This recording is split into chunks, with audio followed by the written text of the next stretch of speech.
आऊंगा।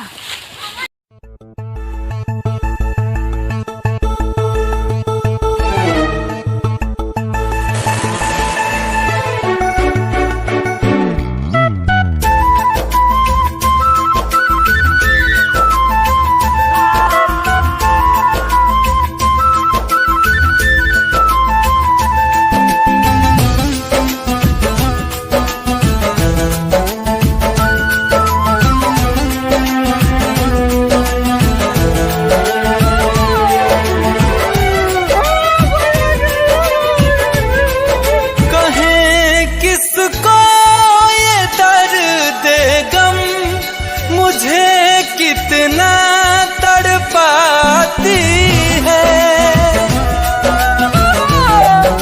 कहे किसको ये दर्द गम, मुझे कितना तड़पाती है। वो लड़की याद आती है, वो लड़की याद आती है, वो लड़की याद आती है, वो लड़की याद आती है।